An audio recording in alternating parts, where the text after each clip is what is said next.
iphume la izofika khona izobe yangise ukuthula. Haleluya. Bese ngiphinda ngithi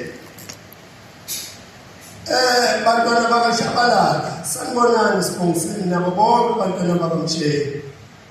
Ngiyabongela bantwana kwathi ekhuluma ubaba uMshengu nami ngangibuya phesheya ngoba ukuhamba kwami ngibuya phesheya thingakabika ama cellphone lawa abisingidonsa nje ngithole emsakazweni ngidonsa ngocingo lo baba uMasonto uThelezi saxhumana naye yathi umfana wami uma kuphi ngapha eCollege ngamnikela yathi awuqhamukele ingoma enhle yathi producer ubathole kahle ngathi baba ngibatholile yathi ke hayi engathi ungaqhubeka kahle ngithe sengiza sengiphesheya kwelwane yaphinda ngizuma yathi ngizwa futhi kuthi usugibela indiza ufika kulama ufika lo ngathi bhuti kunjalo baba kunjalo uNkuluzo wathi awusuphethwe amadoda ngempela ngasebenza phesheya ngegama ngazi ukuthi njengoba mina kukhona amavulandlela amambazo amnyama ngixolise kancane nje angiphelele insizwa zamaphelele kodwa ngizibone nginganephuthe elikhulu uma ngekufike kulomlindele kule memorial funeral kabhuti uMazibuko ngoba bengeke ngizokwazi ukumba umgodi uma ngibona abantu insizwa zamambazo ngoba ngendlela esibambisene ngayo lokwahamba babo Shabalala ngihlezi nginabo ngenza yonke intando yomculo engiyidingayo bangemukele ngiphinde ngibonge futhi uba uShabalala leli qembu lamambazo abe nenhlanhla esimangaliso aphiwe abantu abazombhekela indlela ahamba ngayo aphinde aphiwe amadoda futhi azothi mangabe hamba lamadoda abemgadile ngamandla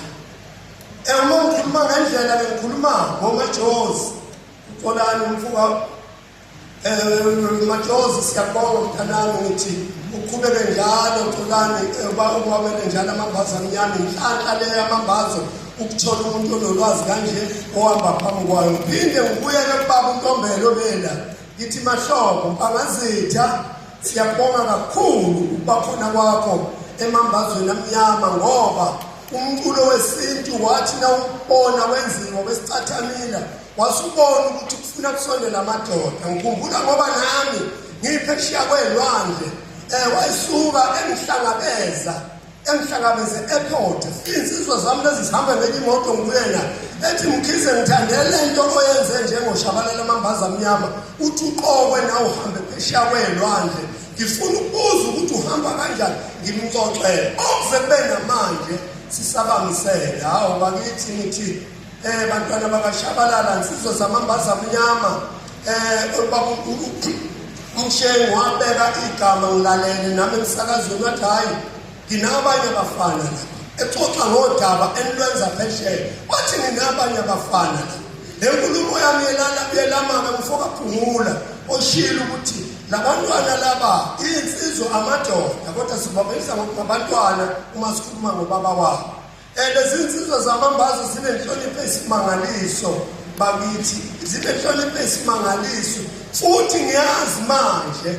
ukuthi bashayekile emoyeni wabo ngokuhanjelwa uMazibuko ngoba bebehlela ngezansi kwabo uma kuthiwa kukhulunywa ngomlando injuna yamambazo bebehlehlela ngemuva bethi baba uMazibuko xoxa owazi konke ebenikwenza nobani